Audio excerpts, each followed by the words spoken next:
I like analyzing aspects of the game that seem very well duh.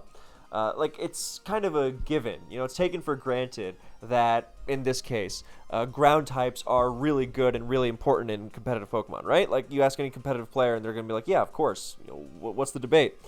But I like doing this because when you really drill down to the essence of what makes something like this so good, you through that greater understanding and appreciation of it, you can utilize it better, you can find new ways of utilizing it better, and you can potentially even find new ways to exploit it. So, ground types historically have been excellent both defensively and offensively. Most of the time that you're using them for their defensive capabilities, though. But even the ones that are more offensive, they use the ground type's defensive capabilities to hit the field, by and large. And we see that first and foremost in the example of the Gen 1 ground type, Rhydon, in that its primary role is to stop Zapdos from ripping through the entire rest of the metagame. That electric immunity is the ground type's greatest trait defensively, because electric is one of the best offensive types in the game. So, Rhydon it used to be joined by Golem in OU's ranks, but then people realized that Golem kind of sucks because it doesn't hit very hard without exploding. And even if it does explode, it can't even kill a Starmie from full health, for example. Where, if my memory serves, if not, I apologize, but I think it's like a roll at best. I might be confusing it with something else. But yeah, it's very weak. Whereas Rhydon is super strong even without exploding. That stab EQ plows through Chansey for likely 2-hit KO. There's a 3-hit KO Snorlax. Really pounds Starmie. And even like Rock Slide will like really threaten an Exeggutor switch. So it's got a great blend of defense and offense, because it's also shows another great aspect of the ground type, that grounds tend to have really useful secondary typings. So in the case of ground rock, then you have the stab combination of Earthquake and Rock Slide. Already a great combination of moves, because Earthquake is of course one of the best moves in the game, even when not used by ground types. And when you have stab on that move, then it's just perfect. And with Rock Slide, then you have just amazing coverage, because what is the enemy of a ground type? A flying type, right? Well, no flying type in Gen 1 wants to come into Rhydon's Rock Slide.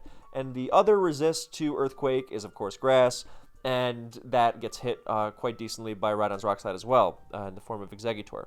So Rhydon in Gen 1 is excellent. It's slow, which tends to be common for ground types as a whole. But hey, there's a lot of T-Waves being thrown around in this gen, and once things are paralyzed, there's very few things scarier than Rhydon, especially once it starts subbing. But yeah, Rhydon is a quintessential ground type because it takes an important defensive role in the metagame. It stuffs Zapdos, and once it's in, it uses that opportunity gained defensively to dish out offense. Now we move on to Gen 2, and ground types get a little different. Rhydon is still good, but it's got a lot of competition. It generally likes to run Curse Roar because that normal resist, another one of, well, I guess it's a rock type thing, but another one of its best traits becomes even more important in the Snorlax-dominated generation. The problem is that in Gen 2, we also get Spikes, and thus Golem is really, really valuable because it gets Rapid Spin. And that generally winds up being of greater utility to a team than Rhydon's potential to Curse Sweep. Because the problem of the Ground Rock typing, yeah, it's good defensively, but it also carries with it a lot of defensive weaknesses. Ground in and of itself is quite a robust defensive typing, just littered with not just good resistances, but also good neutralities. We're going to see this later on. A lot of the time, a great bulky ground type will not shrug off hits because it resists everything like a steel type might, but because it's neutral to everything and it has such great bulk. And the rock typing, in and of itself, rock is also a fine defensive typing, but combined, then it can get kind of messy. It's not quite as bad as steel and rock, for example, but you take weaknesses that would be manageable in single form. Like, there are plenty of ground types, and then there are plenty of rock types that can handle being weak to water or grass, but when you are quadruple weak to both, that means a lot of the metagame can potentially threaten you for an OHKO or very close to it. And the weakness to ice and ground, of course, don't help very much. Bug Golem gets the job done beautifully in Gen 2 OU. So it definitely, the tables turned completely. It's by far the preferred of the two, and pretty much the preferred ground type in the tier as a whole at this point, because dealing with spikes is that important.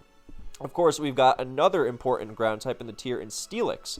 Now, Steelix, by virtue, of that amazing half steel typing alongside being a ground, means that it doesn't just have the normal resist, which is so key, but it also has the electric immunity and an ice neutrality. And that's really, really big when Zapdos and Raikou, especially Zapdos, are raining down thunders everywhere. And if your ground type is anything besides Steelix or, I guess, Piloswine, then they're going to be hit neutrally by HP Ice, which also hits Grass type super effectively.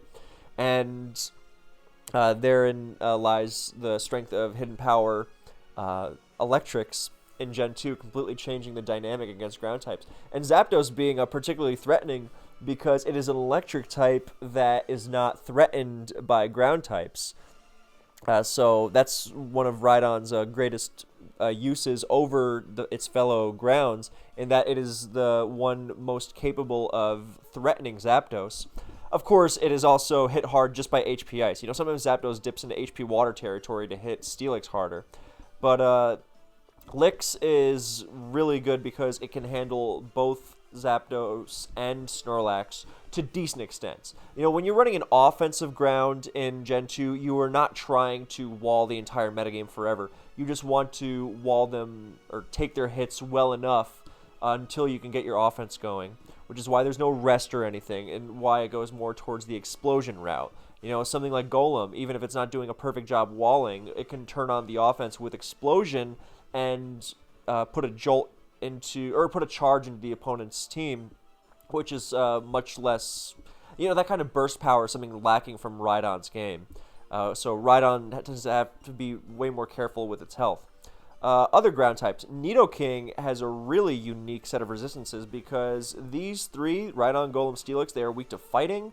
That is not relevant in Gen 1 because nothing is using fighting moves, but because they're bad, because they thud into Psychics. And in Gen 2, then Machamp is actually a threat, so that fighting resist is really nice, and you know, Pokemon like Gengar can dip in, and T-Tar can dip into their moves for Dynamic Punch.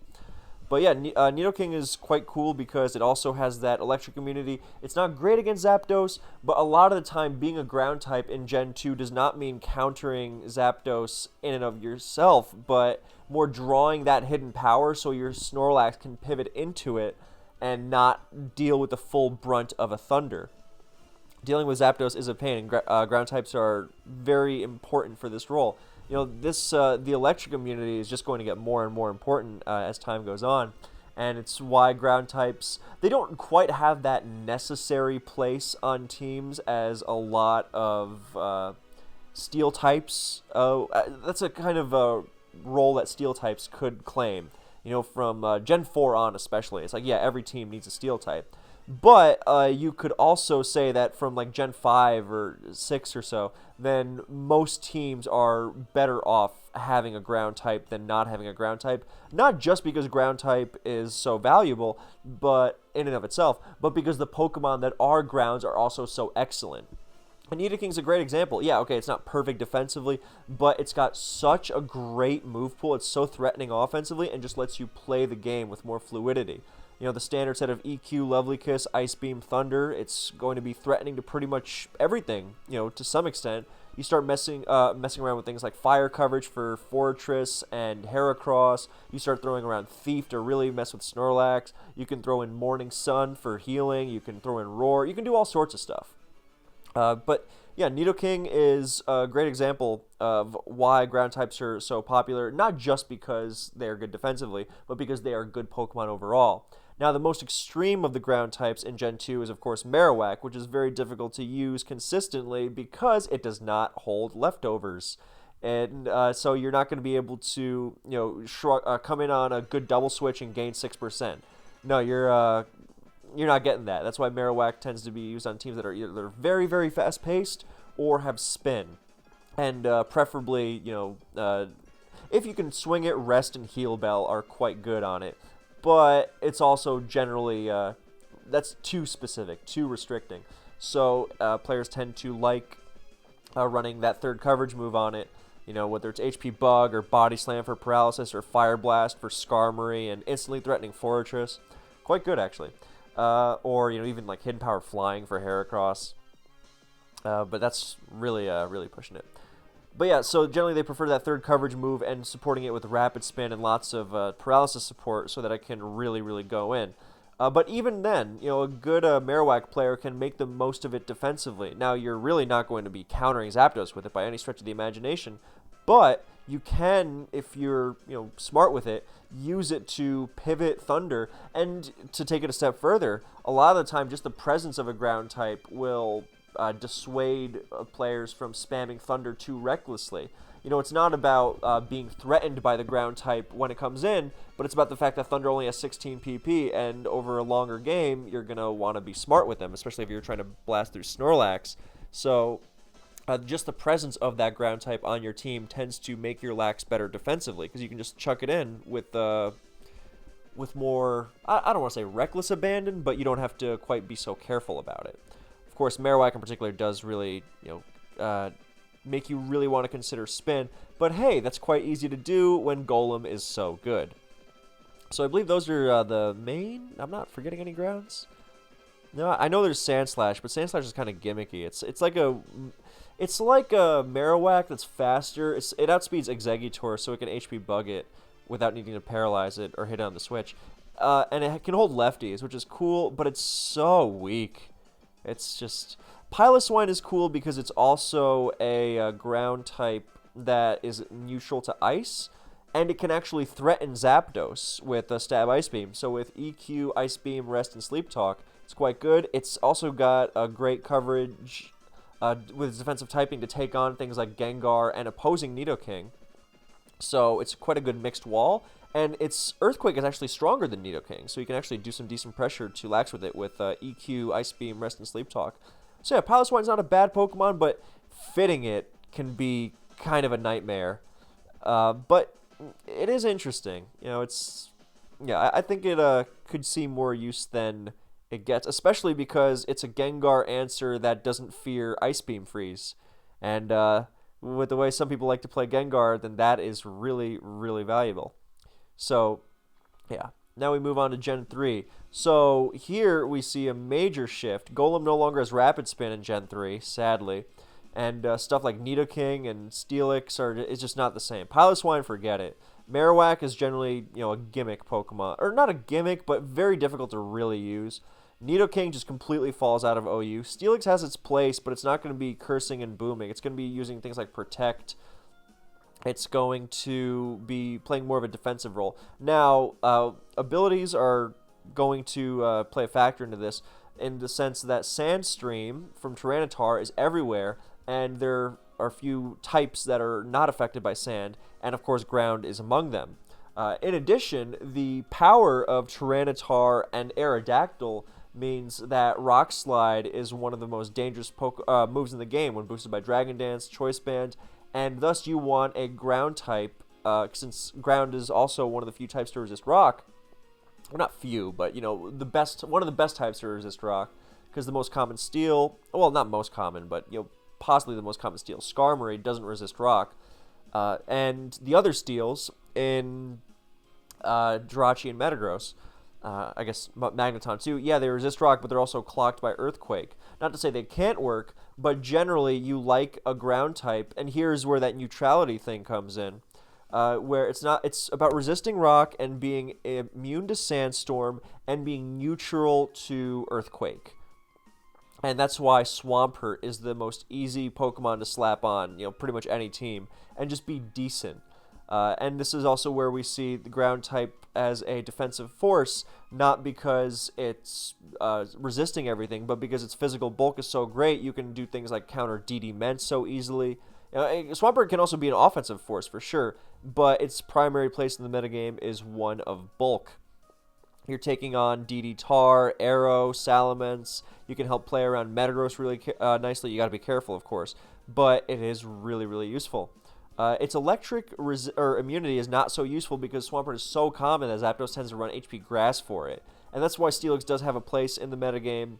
It can run, it's neutral to both HP Ice and Grass, since Water basically disappears. Because Grass hits Swampert, and in the event that you face Rhydon, which has a small niche, but very, very small, then you're hitting it just as hard. So there are other ground types that are very relevant in Gen 3, and in terms of abilities, to harken back to that, then of course Dugtrio and its Arena Trap. And they are Claydol, Doug, Flygon. I feel like I'm missing one. Maybe I'm not. Yeah, I do like Donphan. I think it's very good. Donphan had a niche in Gen 2, but because spin, but it's very difficult to slap in there. Very difficult to fit. And in Gen 3 as well. It's very, very specific. So we won't quite go over it, but I do like its place. But the main grounds you're going to see in Gen 3 are these four: Swampert, Claydol, Dugtrio, Flygon. So you will notice that in terms of defensive grounds, then you've got Claydol and Flygon, and both of them share that quality of having a rock resistance and a sandstorm immunity, and well, better than a neutrality to Earthquake. They're both immune to it because now they the introduction of abilities means they have Levitate. So they're not like ironclad against T-Tar. Nothing is. T-Tar runs HP Grass for Swampert just like it runs HP Bug or Crunch or whatever. Not necessarily on DD sets. You won't run Crunch in DD. But just in general, it can always hit its counters hard. But its trademark offensive set is the DD set, and CB Arrow is flanking it always. Those are two of the most defining offensive threats in the tier, and being able to resist their offensive attack is so valuable. Because the reason Rock Slide plus Spikes and Sand are so good is because they hit pretty much everything except for Claydol and Flygon, who have a Spikes immunity as well. That's what makes them really unique. Claydol, of course, is not just immune to Spikes, but also removes them with Rapid Spin, and has a Stab Psychic for the #1 spin blocker in the tier, Gengar, and it can even explode. So Claydol is a really, really good Pokemon in advance. It's got so much bulk. It's got fantastic typing. You've just littered with resists. Like even its Psychic resist, which you don't think of as too important at first. Now you find yourself checking something like a Super Rachi with it.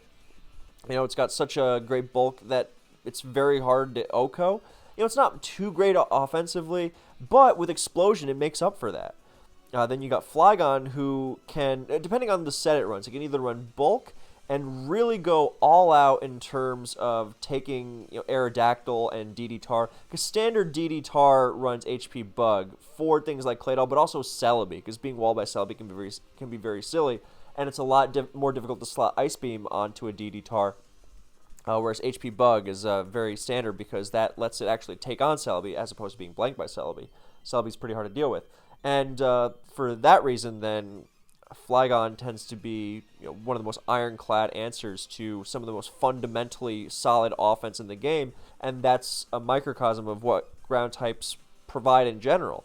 They are so good against against so many of the primary forms of offense in the tier. Flygon also is neutral to grass, so many Zapdos sets just get blanked, and it can do defense well, but it can also be very potent offensively if you invest in that, because it's got that golden base 100 speed tier and stab EQ backed up by Rock Slide and HP Bug. Yeah, you're going to have to deal with Skarmory, so what? Big deal. It's really, really tough to deal with. Whether you want to sub with it to scout switches or you want to 3 attacks protect or whatever. Flygon can do so many things really, really well. And it can mess around with its EVs. And ground types also tend to be very flexible in how they can, like if we take the golden standard of Landorus Therian, like how many Lando T-sets are there? That tends to be the case for a lot. Like even when Swampert is running its standard defensive stuff, yeah, it can run, your standard 216 defense, 44 special defense to survive Mata Zapdos, HP Grass, Mata Zapdos, and Mata Moltres. But it can also, go a little less on the defense and pump some special attack in there. You can pump some special defense to take like Starmie Hydro Pump better. All sorts of stuff. And this is to say nothing of using different natures and movesets entirely. So, yeah. And then, of course, Dugtrio is not really a true ground type because it doesn't... Okay, I take it back. It does resist Rock Slide. You know, it can take one Choice Band T-Tar Rock Slide. That's really good. But from full health, of course. But it's not really used defensively so much as being, an entirely different Pokemon unto itself. And it does take one hit, Jirachi Ice Punch, whatever, it's going to take one, and then it does Dugtrio things. It's not a ground type in the traditional sense. But, I mean, sometimes teams do get desperate against the terror that is Zapdos, and it's just going to rain Thunderbolt havoc down on everything else, and they're like, well, I guess I got no choice but to pivot my Dugtrio into a Thunderbolt and just force it to use Hidden Power.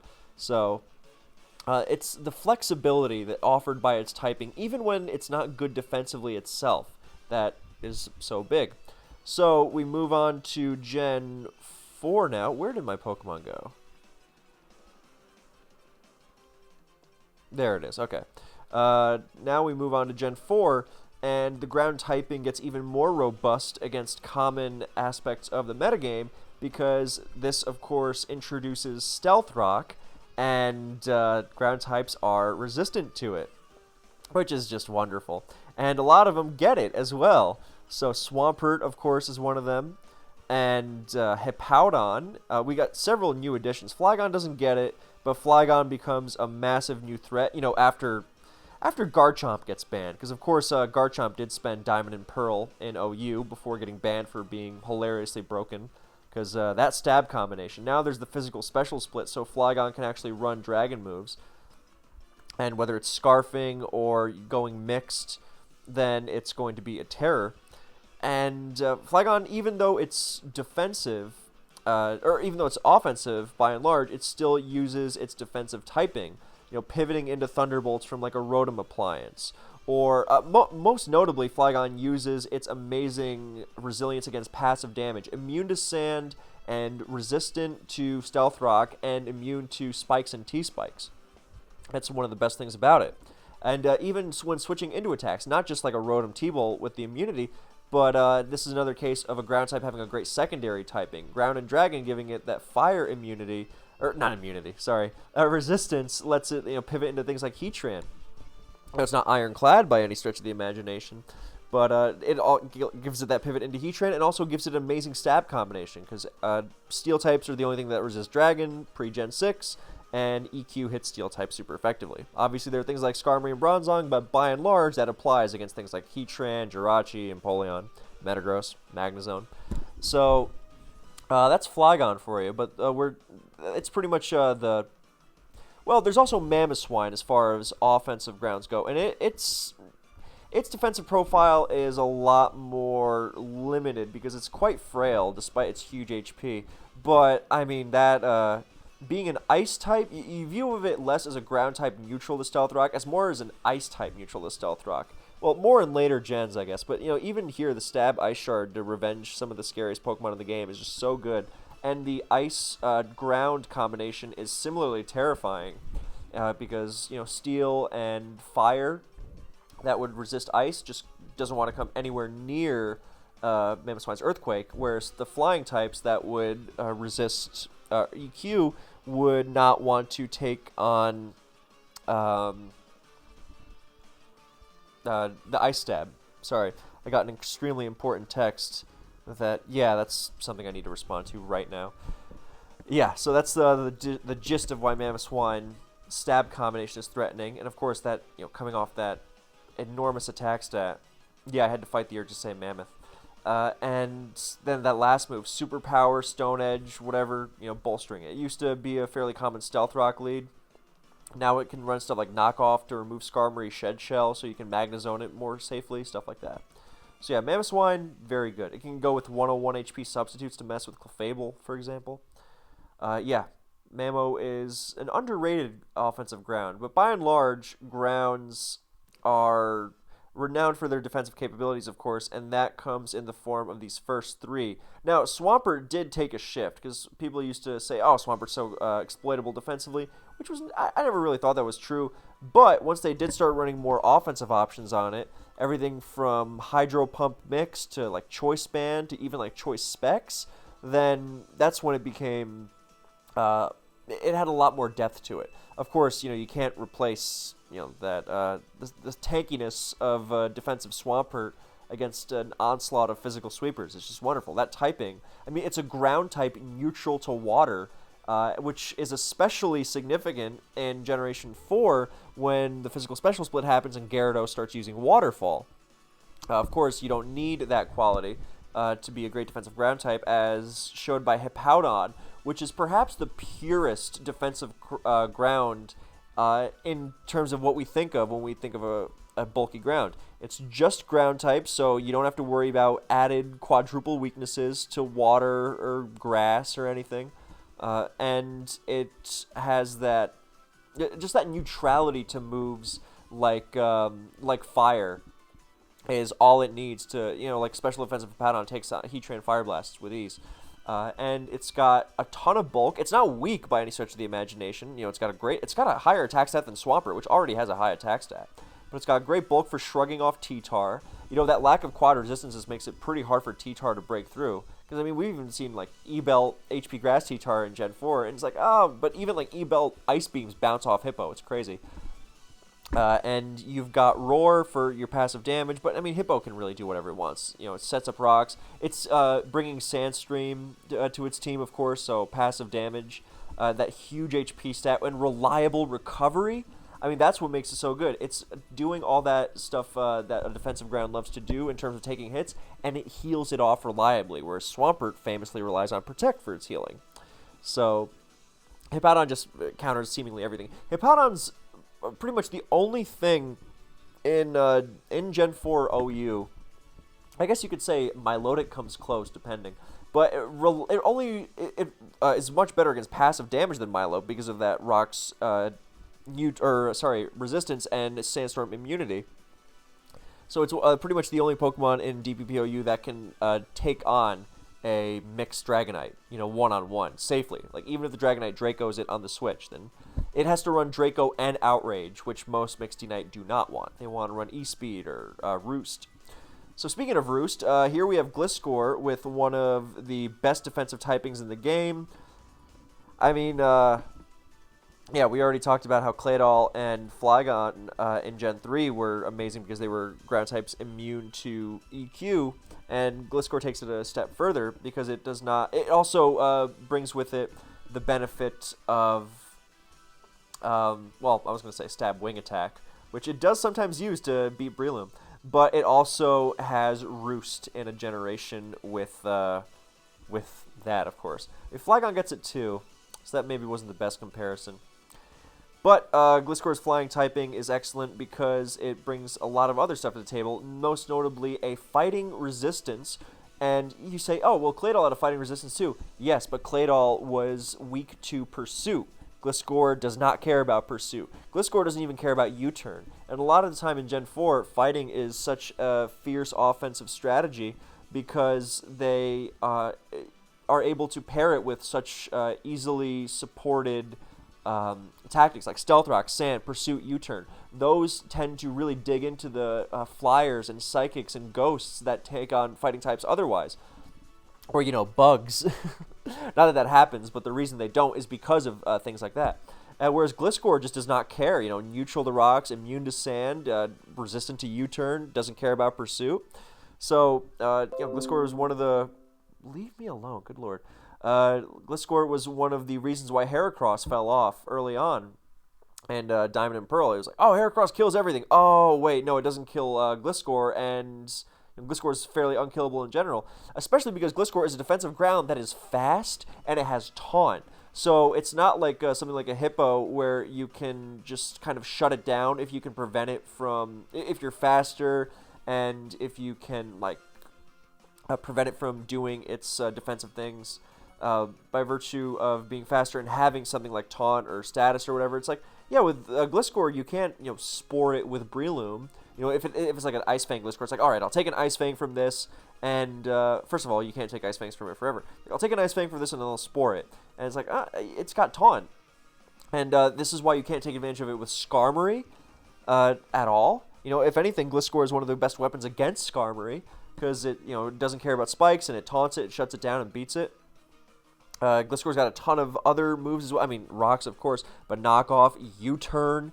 It's just an excellent Pokemon no matter what you do with it. Swords Dance with that speed stat. And this is why Gliscor is particularly nice, and we're going to see this in the next couple of generations in particular.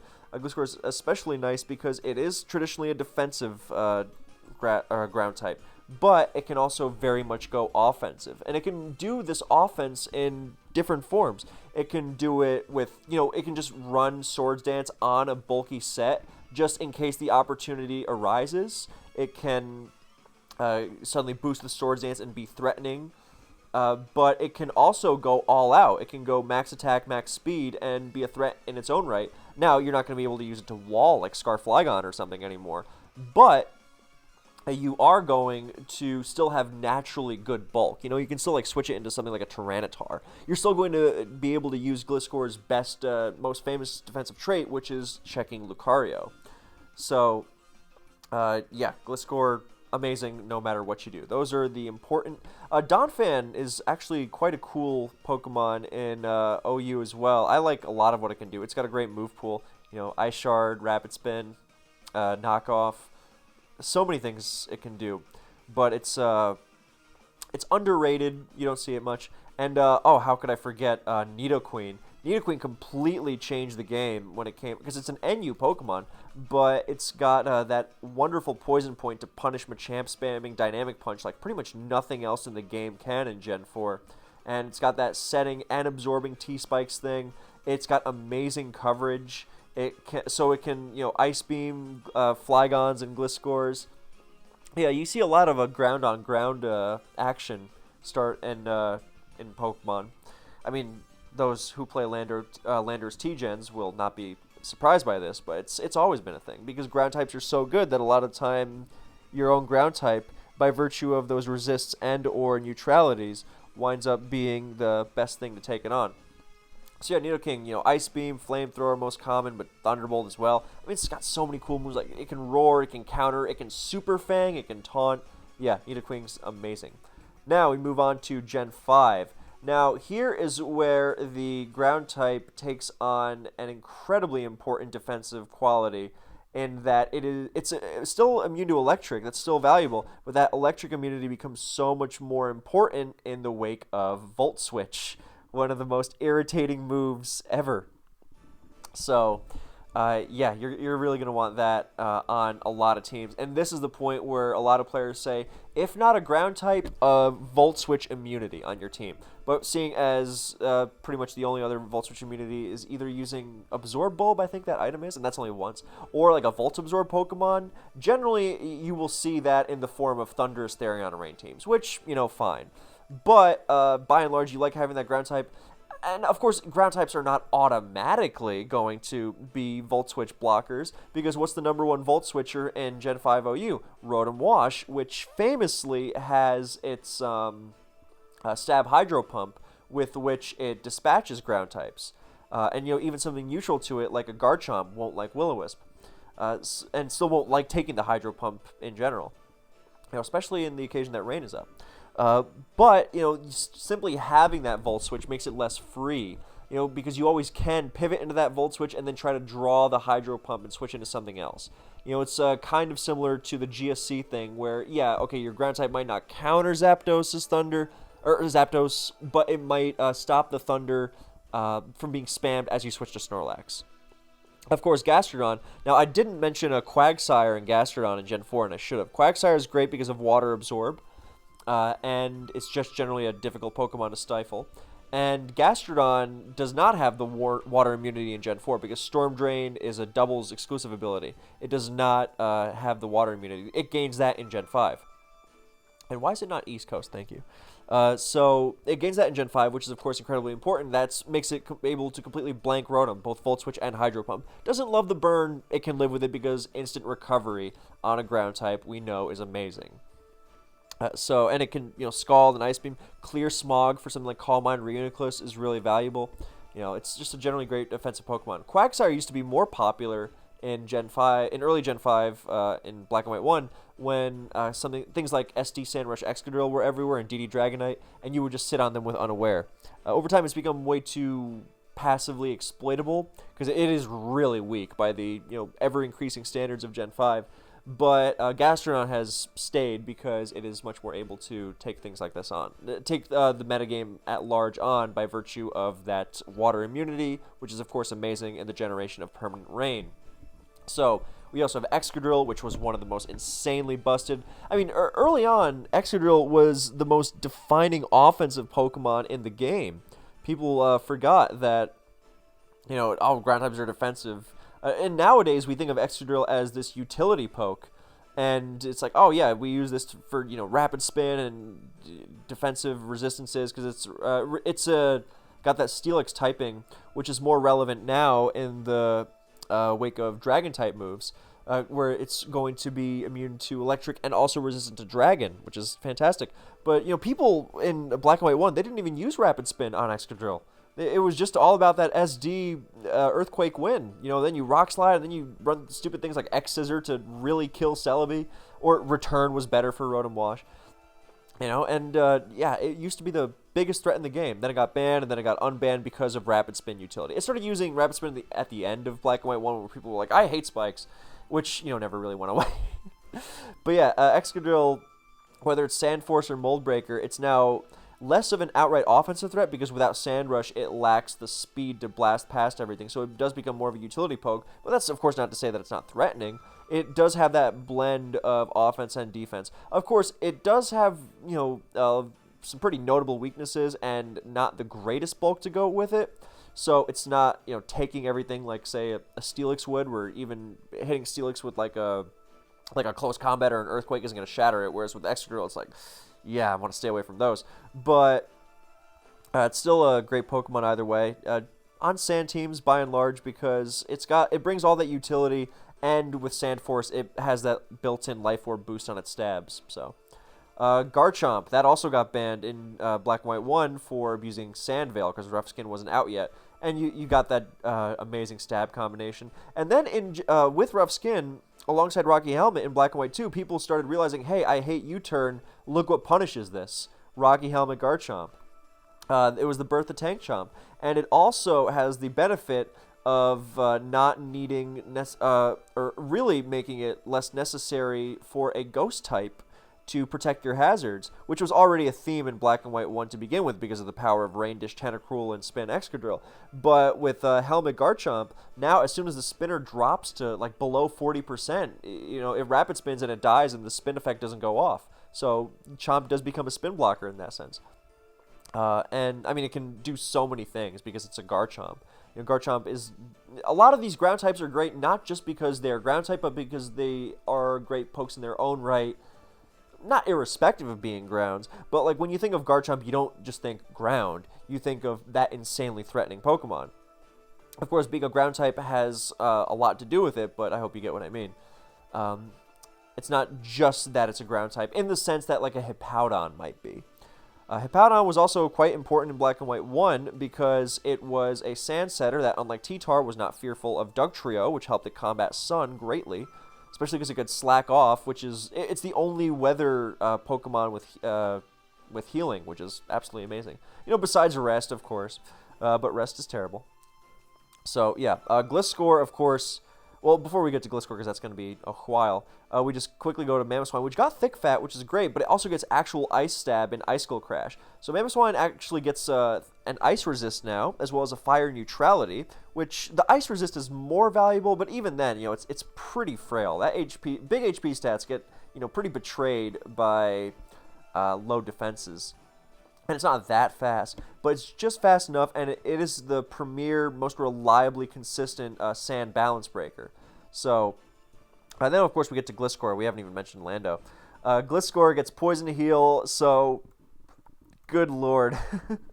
It's now it also really becomes essential on so many teams because you can't even shut it down with the threat of status anymore. It's like, oh, before I'll threaten this Gliscor with Toxic. Now the Gliscor is like, I hope they use Toxic on this turn because I would like to switch into it. And besides that, it's the same Gliscor it's always been. It does a million things. We also start seeing specially defensive ground types. Now, this was already a thing in Gen 4. We saw specially defensive Hippowdon. We saw things like specially defensive Torterra in UU, because before that, by and large, we associated defensive ground types with physical bulk, right? You know, things like Swampert. It's like, hey, we're taking on physical attackers because of our neutrality to a lot of physical moves, so we want to be able to take them really well. And then it was realized that, hey, you know, if we add special defense to our bulky ground types, that not only are they still going to take physical attackers on well, naturally, but they become so much more difficult to deal with overall, because suddenly you could previously poke them with like any special attack, like a rogue shadow ball, and they would just fall over.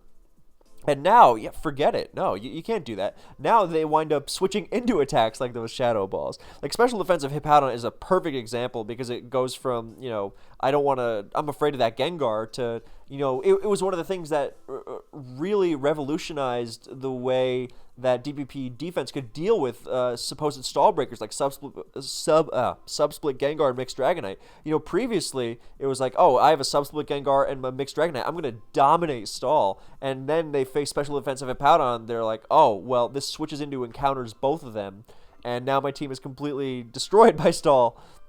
So they had to find new ways of dealing with it. So something like that, and specially defensive Gliscor is a perfect example. Just because it starts just devouring. It's not as efficient as in, you know, Gen 6 and later, for reasons we'll very quickly get to. But it is a major difference in terms of being able to deal with things like Alakazam and Latios. You know, half the reason Alakazam loves running HP Ice is because if it doesn't, then Gliscor will completely stuff it. And, you know, suddenly Latios can't KO it in one move anymore, which is a complete game changer. Yeah. It can also run Protect for recovery and scouting in the same turn, and, you know, racking up chip damage. So yeah, Gliscor just gets better than ever. And then, of course, we have Lando. Now, before there was Lando Therian, there was, of course, Lando Incarnate, which ran Sand Force in Black and White 1 and Sheer Force in Black and White 2. And that was not much of a defensive ground. That was pure offensive Earthquake and then Earth Power destruction. It was on the fence in Black and White 1, and then Black and White 2 just sent it into the stratosphere. It was absurdly broken. But Lando T becomes the quintessential all-around ground, not just because it's good defensively, but because it's good defensively and offensively. You know, it's got that amazing defensive... It's a bulky ground that is neutral to Stealth Rock and immune to Earthquake and Spikes, and it has Intimidate. So dealing with something like Terrakion becomes so much easier, because even if you do get hit by a Stone Edge, you're getting hit by a weakened Stone Edge. So it effectively makes itself and its teammates better. That's why it's such a great pivot. And speaking of pivoting, of course, it doesn't just help out with that with Stealth Rock, but with U-Turn. And even a defensive Landorus with no offensive investment hits hard. It is not a passive ground type, because its special attack stat is higher than Starmie's. That's absolutely huge. And its attack stat, of course, is close to Groudon's. So even if you're running EQ, U-Turn, HP Ice, you're still hitting most of the metagame for good damage. So, yeah, Lando can do it all. It can run all-out defense. It can go fast, because, yeah, it's not just strong and bulky, but it's also fast. Not to any, you know, obscene degree. You know, it doesn't have the base 111... No, not 111. 101 speed stat that Landorus Incarnate had, which just completely, you know, ruined the base 100s. But, you know, 91 is still very good. And, you know, it's fast, strong. It's just the whole package. It's a perfect Pokemon. And its neutrality to stuff. I mean, Lando is so good defensively, it regularly gets thrown into Gyarados Waterfall. It's like, what's the best thing I have to switch into this Gyarados? Oh, Landorus because of Intimidate? Oh, yeah, it's weak to Waterfall? It doesn't matter. So... I mean, of course, it's neutrality to everything, and, you know, the resistances it has are very good, but just Intimidate and those stats and that typing just make it, you know, good to check everything. And that's kind of, you know, you already know where this is going if you've been around for the last few gens. That's, you know, why Lando is so popular. And do I still have sprites on for? Yeah, I do. Instead of XY models. Yeah. I don't know why the Lando one's not changing. But yeah, whatever. So, yeah, Mamo still good, but Chomp. I mean, a lot of the ground types that were big in Gen 4, or sorry, Gen 5, keep it going in Gen 6. I mean, you got Exca, Chomp, Gliscor, Lando T, Hippo's really good, and I think that's like, yeah, Chomp. You know, even Mega Chomp is actually pretty cool. But I don't think I'm probably missing something from the lower tiers. Zygarde's not really that good yet.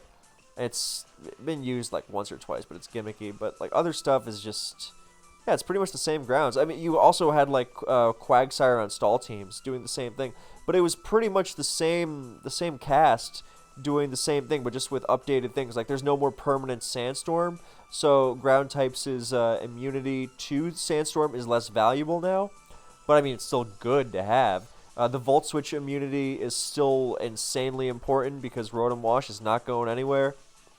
And, I mean, even the Tank Chomp set becomes even more popular. And people tend to forget that Garchomp is a huge threat in and of itself because it's so good defensively with that defensive profile, you know, that whole ground type that actually can switch. Because ground types either need insane bulk or a resist to switch into Heatran. And Garchomp does that, and it's faster than it. So, you know, and even Gastrodon fears like HP grasses.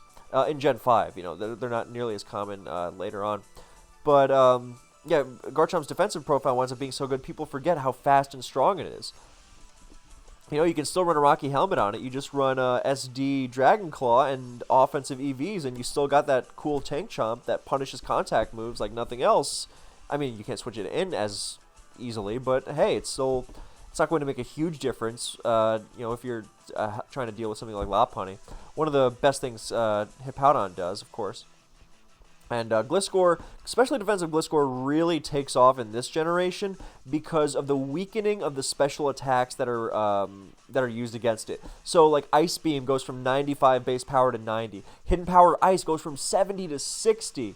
So, yeah, it's going to... even, like, Draco Meteor, which is not super effective, of course, but it goes from 140 to 130. So, yeah, especially defensive Gliscor becomes, like, borderline unbreakable for so many things. Even Surf goes from 95 to 90, and not only that, a lot of people aren't using Surf. They're using Scald.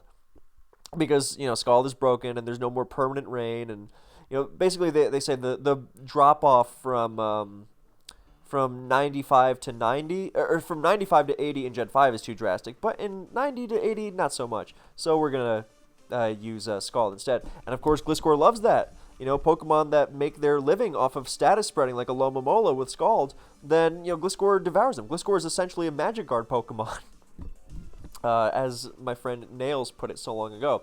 Of course, Lando T keeps doing everything it does. You know, Lando T is like Garchomp in that people forget how terrifying it is offensively, because yeah, it's like bulky sets with knockoff, and yeah, Choice Scarf is really good, but then, you know, once in a while an offensive Lando pops up and people are like, oh my god, this thing's so scary. Like I remember when Double Dance was popular, or like Gravity, or like Smackdown, also, or Subtoxic or something. There's so many things, like even just offensive rock. Like you take this standard set and you slap Earthplate and offensive investment on it, it's a completely different Pokemon. And, yeah, it's absolutely... You could run Adamant and still outrun plus speed Heatran. Perfect. So, yeah, all sorts of valuable stuff here. Gastrodon, of course, is unique in being a ground type that completely, you know, takes water attacks, and that becomes big in taking on everything from Thundurus to... that's more the ice neutrality than the waters. But Thundurus to, not ironclad against Keldeo, but very helpful against it. Again, just not being ruined by Scald, while still taking on Electrics. It lets it give a big matchup spread. And even like when you're taking on something like a DD Megatar, then it can DD Ice Punch, and that can be threatened to the other grounds, and then Gastrodon, you know, it's going to struggle to fit Ice Punch and Crunch. So, just the diversity of ground types' secondary typing is what I'm getting at here. In that if you are just trying to hit Hippowdon, then you want... This is more like a Gen 4 example. But if you're just trying to hit Hippowdon, then Aqua Tail is better. But if you're really trying to break through Gliscor as well as hitting something like Breloom, then you want Ice Punch. And so this is where the secondary typing of the grounds really comes into effect. And if we go to Gen 7, then of course Z-moves come into effect, and Lando, people forget about that being offensive way less because it's such a good user of so many Z-moves. But I mean, even Earthblade is underrated there because people are like, "Oh, my Toxapex will take this hit and then die." It's really satisfying. But Gen 7 also was big for Papa Berry, giving Lando a lot in the way of survivability. But I mean, the Gliscor wave was just as prominent in Gen 7, where people are like, "Oh my God, this Gliscor takes everything. It takes the Tornaduses and the defensive Magearna Ice Beams get roosted off, and Toxapex doesn't stop it, and oh, it's such a nightmare to deal with." People are teching weird stuff on their Tangrowth so that a bulky grass type, can do what it's supposed to, i.e., beat a bulky ground type. Garchomp is a great SD user, of course, or Z user, of course, Excadrill as well. Gastrodon. I remember when Gastrodon became popular in Gen 7 because, it's checking Heatran and Tapu Koko. So, and see, here we have an example of the consistency. Like, the threats change, but, like, now we're dealing with Ash Greninjas and Z Heatrans and Tapu Kokos and Magearnas, and still, the ground type, like other great defensive types, like Flyings and Steels, then it offers stability in the face of such insane stuff. Like, yeah, okay, Specs Blacephalon has Fire Blast that destroy everything, but Gastrodon can take it. Things like that. So Gastrodon having that Bolt Beam neutrality is just all too wonderful against Pokemon like Megalodios and Magearna that use that Bolt Beam coverage to just not worry about getting resisted most of the time, because you're going to hit pretty much everything decently until Gastrodon shows up and really makes you rue the day for it. So Mega Swampert, that's a big one because you got that big EQ bolstered by Stab, Waterfall, and Rain, of course. That's a big threat. And Mega Garchomp actually saw some cool use in Gen 7, more so than in Gen 6, I think. But yeah, that was, you're a little slower, but you're so strong and you're so bulky too. And you've got the special attack to run Draco Meteor nicely. So, yeah, I feel like I'm repeating myself at this point because, again, it's the details, like, yeah, the Papa Berries and the Z moves and the whatever. But I mean, the ground has, especially in Gens 6 or 5 through, even 9, like, even 9 is actually really good because there's no more hidden powers to hit the ground types with, which they love. If Gliscor had ever been released in a Gen 8 OU, pretty much everyone was like, yeah, that would have been broken. That would have been insanely busted. You can't even HP Ice it, forget it.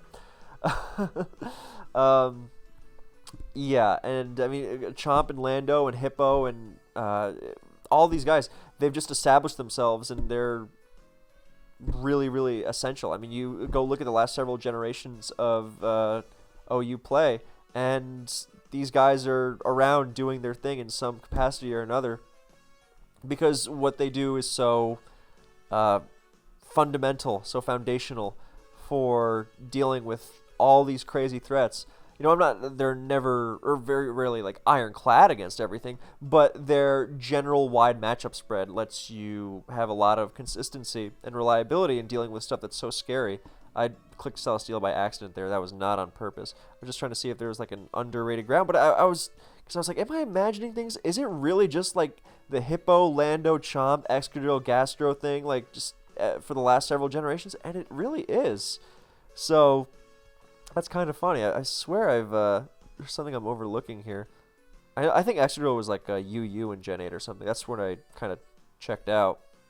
But I remember early in Gen 8, Excadrill was quite popular. So, and these others. So, that's pretty much everything I can say at this point. Oh, and of course, I'll quickly go to Gen 9.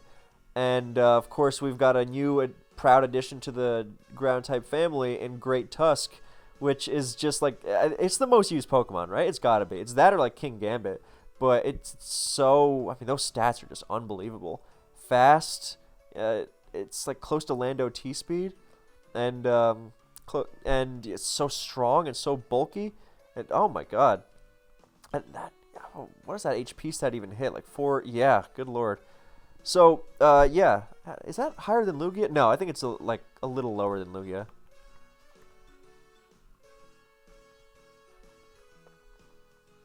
Oh, wait, no, it's higher than Lugia. Okay. Wow. So we got this this bulkier than Lugia ground type running around in OU that's also offensively threatening and fast and has rapid spin and knockoff. Yeah, that's cool. So this is clearly the dominant one in here. We also got Clodsire doing unaware stuff.